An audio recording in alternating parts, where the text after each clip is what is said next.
Welcome back to Wake Up America. So it's been a busy year for America's space program as it prepares for its next launch tomorrow of SpaceX's new version 3 Starship mega rocket. Yeah, so it's set to launch from Starbase in Boca Chica, Texas, as it blasts off for a suborbital test flight. Now, the launch of Starship and this new version critical to our march to get back to the moon. So for more on all this, let's bring in former NASA astronaut, former commander of the International Space Station, and author of the book Dinner with an Astronaut, Leroy Chiao.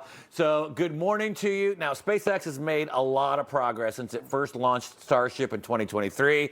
That had a rapid, sudden disassembly, or what is an explosion, after liftoff. What do you expect to come out of this next one? Because the last two blast-off have been very successful. That's right, and actually all of the flight tests have been successful in many ways, even if Ship did not make it back from the last few.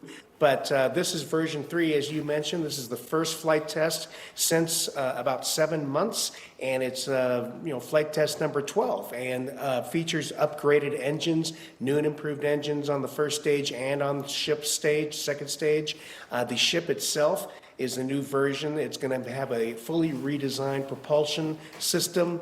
The last couple of failures were due to some problems in the fuel and propulsion system. And so it's also going to do some interesting things. It's going to deploy some dummy next generation Starlink satellites, and also deploy a couple of observation satellites to go and fly around with information with the ship and actually take some images of it, imaging the heat shield and things like that. And that's part of a test to, take a look at the ship on orbit before it comes back down for re-entry. So very exciting flight test. As you mentioned, this is an important element in hopefully our effort to get humans back to the moon sooner rather than later.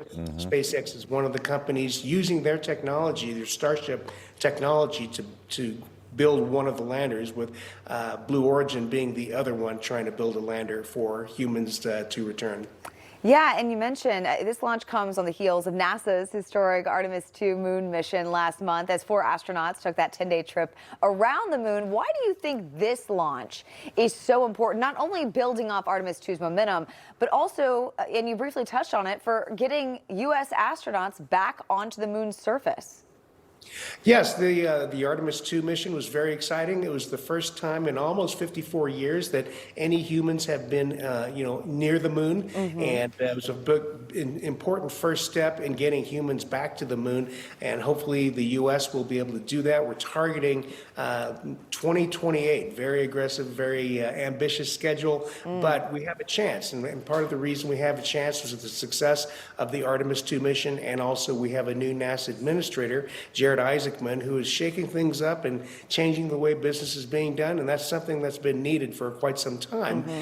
Also, technology from SpaceX and Blue Origin, one or both, providing that critical lander for getting humans back. And it's very important that we get there and get there first, hopefully, get back there first. Of course, we first went in 1969, but we haven't been back with humans since 1972, and we certainly want to get back and start establishing our lunar bases before other countries like China have a chance to, get their own astronauts there. Yeah, I think the launch window starts around 6:30 tonight. The whole thing should take about an hour, so we'll be watching with bated breath. All right, Leroy Chiao, thanks for joining us this morning. Thanks for sharing your expertise on this. Thank you. My pleasure. Thank you.